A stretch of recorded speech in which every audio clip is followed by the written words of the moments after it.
वैशाली साड़ीज, दुल्हन लहंगे, फैंसी लहंगे, साड़ियों की सभी रेंज का एकमात्र शोरूम वैशाली साड़ीज, घंटाघर के पास, सुजानगढ़। नमस्कार, एसएस सुधा में आपका स्वागत है। मैं हूं शिव कुमार तिवारी। सुजानगढ़ में इस समय व्यवस्थाओं को लेकर जिस तरह से उथल पुथल चल रही है, उसको लेकर आज हम हमारे विधायक मनोज जी मेघवाल से बातचीत करने के लिए पहुंचे हैं, क्योंकि एक और जहां पर फ्लाईओवर का कार्य चल रहा है, आरओबी का कार्य चल रहा है, जो कि जब मनोज जी चुनाव लड़ रहे थे उस समय मुख्यमंत्री के द्वारा घोषित था, और दूसरी ओर जो पुराना बस स्टैंड है उसको बंद करके नया बस स्टैंड शुरू किए गए हैं, और उसमें भी लोगों को काफ़ी दिक्कतें हो रही है, क्योंकि नए बस स्टैंड पर व्यवस्थाएं माकूल किए बिना ही उसको शुरू कर दिया गया है। तो इन तमाम मुद्दों पर बातचीत करने के लिए हमारे साथ विधायक जी है। बहुत बहुत स्वागत है आपका। सबसे पहले तो मैं ये जानना चाहूँगा कि जिस तरह से ये बस स्टैंड को बंद किया गया है, वाहनों का प्रतिबंध कर दिया है पूरी तरह से, न कोई प्राइवेट न रोडवेज बस आ सकती है, लाडनू तरफ से आने वाले वाहनों को भी आप जानते हैं कि डीएसपी ऑफिस के पास रोका जा रहा है, और नए बस स्टैंड पर व्यवस्थाएं भी ठीक नहीं है। 20 लाख रुपए का बहुत अच्छा सुविधालय बना है, उसमें सारी चीज़ें गड़बड़ाई हुई है, क्या वो बंद है। तो आपने इन व्यवस्थाओं को देखा है या कोई निर्देश दिए अधिकारियों को? देखिए, पूर्व में भी 2-3 बार चालू करने का प्रयास किया था, पर किन्हीं कारणों से बार बार वो बंद हो गया था जी। और उसका सबसे बड़ा कारण ये था कि जो ही पुलिस के इंतज़ाम कमज़ोर होते, धीरे धीरे बसें जो उनके तय स्थान से दूसरे स्थान की तरफ डाइवर्ट होने लगी, धीरे धीरे शहर में घुसने लगी। उस कारण से बहुत बार रही बात सुविधाओं की, तो सुविधाएं मेरे ख्याल से यहाँ जो बस स्टेशन है उससे ज़्यादा वहाँ सुविधाएं मिलेंगी। इसका 2-3 कारण। एक तो जो बात की आपने, चाहे टॉयलेट्स की बात करी हो, चाहे प्याऊ की बात करी हो, वो तो यहाँ भी नहीं है, आपको पता है। वहाँ वो हैं, कुछ व्यवस्थाएं अगर हैं तो उनको हम सुधारने का बात करेंगे, प्रशासन से बात करेंगे, नगर परिषद से बात करेंगे भी, उनको चुस्त दुरुस्त करेंगे, क्योंकि लंबे समय से जिस चीज़ का उपयोग नहीं हो रहा है तो कई बार रखरखाव में चीज़ें सही नहीं रहती, तो वो तो ज़रूर सुविधा मिलनी चाहिए। जो सुविधाएं लोगों के लिए हैं, सरकार ने पैसा खर्च किया है, तो उन सुविधाओं का उपयोग करने के लिए अगर कोई दिक्कत आ रही है तो वो सुधार उसमें होना है, तो वो होना चाहिए, तो उसका प्रयास हम प्रशासन से करवाएंगे।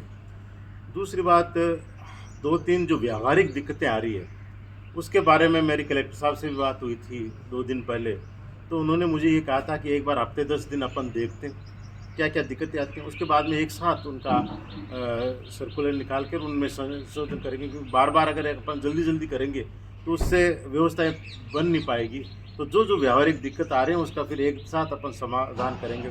विशेष तौर से जो पहली समस्या आई वो व्यापारियों की तरफ से आई कि भी हमारा सामान दिन में कैसे लौटेगा, तो उसके लिए मैंने कलेक्टर साहब को सुझाव दिया कि जो 7-8 ट्रांसपोर्टर है, ज़्यादा नहीं है, आपको ध्यान में दिया, हाँ, ज़्यादा नहीं। उन ट्रांसपोर्टरों की जो ट्रांसपोर्ट की गाड़ी है उनको बीडीएस होटल से रेलवे स्टेशन के बीच में आने की इजाज़त दे दी जाए।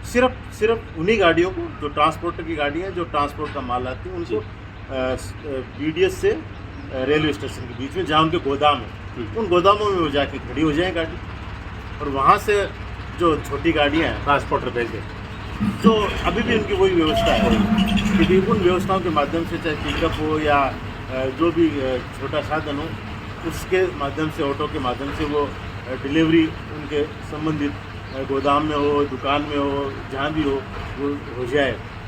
तो उससे एक तो क्या है कि छोटे वाहन आराम से शहर में जा सकते हैं, उससे दिक्कत नहीं होगी। बड़े वाहन जो हैं वो क्या है कि दिन में खाली हो जाएंगे, और वहीं से कई व्यापारी क्या करते हैं कि अपना छोटा वाहन ट्रक के पास लगा लेते हैं, वहीं से वो डिलीवरी ले लेते हैं, तो दोनों काम हो जाएंगे और शहर का प्रवेश भी नहीं होगा। और गोडाउन आपको पता है, लगभग ट्रांसपोर्टर से मेरी बात है, उन्होंने कहा है कि हमारे गोडाउन स्टेशन के आसपास ही वहीं हमारे ट्रांसपोर्ट है, तो हम ट्रैफिक को व्यवधान नहीं, और हमें ट्रक को अंदर लेके भी नहीं जाना।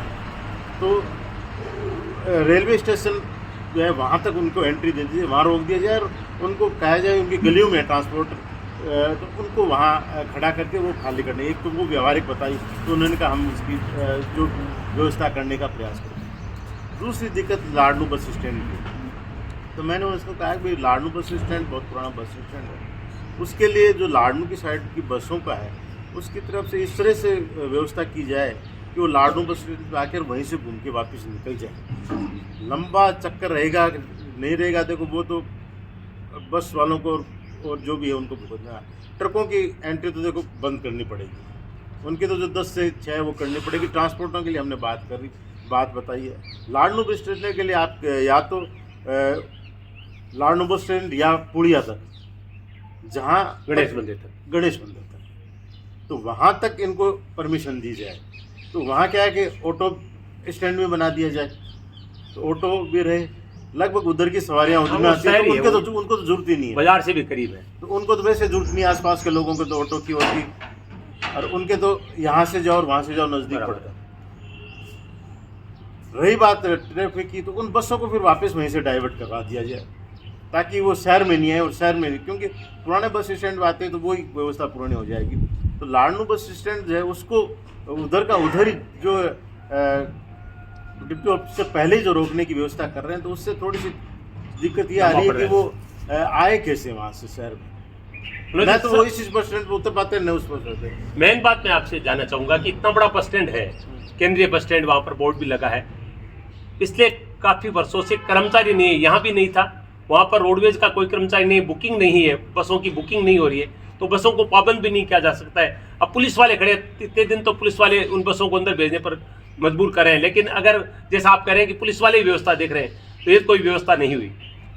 हाँ देखिए, वो व्यावहारिक दिक्कत पहले भी आई थी, जो ही पुलिस, क्योंकि पुलिस आप जानते हैं कि भी 365 दिन एक ही काम नहीं कर सकती, उनके सारे काम उनको करने पड़ते हैं। ये तो नहीं बताने कि कोई कर्मचारी, तो आप विधायक है, कर्मचारी तो होना चाहिए रोडवेज का, कोई इतना बड़ा शहर है।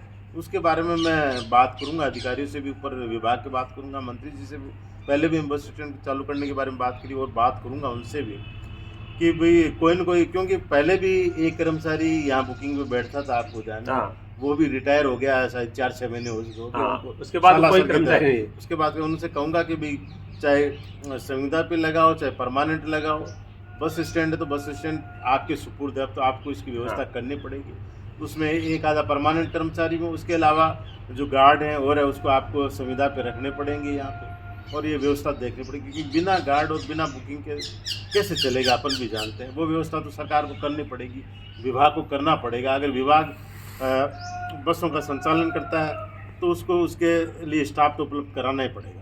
मनोज जी, मुख्य जो मुद्दा इस समय चर्चा में है, आरओबी का कार्य, अब अतिक्रमण को तोड़ा जा रहा है, 5-6 लोगों ने स्टे ला रखे हैं। कलेक्टर साहब ने दोनों जो अधिकारी हैं पीडब्ल्यूडी के, उनको फटकार लगाई थी कि आपने इस योजना को बर्बाद कर दिया है, क्योंकि इसमें विलम्ब हुआ, आप भी जानते हैं, और अब ये दिक्कतें आ रही है कि बड़े बड़े व्यापारी जो स्टे ले आए हैं, हालांकि तोड़फोड़ का कार्य हो चुका है, लेकिन मुख्य जो स्थान है वहाँ पर जो होटलें हैं या बड़े कॉम्प्लेक्स हैं, उनको नहीं तोड़ा जा सका है। तो आप बताइए कि इतना विलम्ब क्यों हुआ था, कलेक्टर महोदय को ये क्यों कहना पड़ा? देखिए, ये 2021 बजट घोषणा है, हाँ 2025 में आ रहे हैं, 2 साल शुरुआत में इसके लेआउट, डिजाइनिंग, फिर रेलवे और जो राजस्थान सरकार जो पीडब्ल्यूडी है उनके बीच में ये प्रोजेक्ट फाइनल होने में चलता रहा कि भी डिज़ाइन किस तरह से हो, उसका अलाइनमेंट एक बार फाइनल होने के बाद दोबारा बना था, क्योंकि पहले 72 मीटर का स्पान मांगा उन्होंने, तो दोबारा पूरा हुआ था। तो यूँ करके 2 साल ये गया, और 2 साल बाद में इसकी टेंडर प्रक्रिया शुरू हुई, टेंडर हुए, और टेंडर में शुरुआती दिक्कत यही कि 2 बार टेंडर फेल हो गए। एक बार पार्टी आई नहीं, एक बार सिंगल पार्टी आई, फिर 3 पार्टियाँ 4 पार्टियाँ आई, तो वो फिर वो टेंडर फाइनल, उसके बाद में खुलने के बाद में फिर दिक्कत हुई कि भी अब वो रेट आ गए थे तीसरी बार, आपको ध्यान में तो फिर ऑब्जेक्शन लगाया कि भी जरूरत से ज़्यादा अब वो रेट पे आ गए, तो इतने में वो आचार संहिता की, फिर आचार संहिता के बाद में ये टेंडर फाइनल होकर ही काम शुरू हुआ।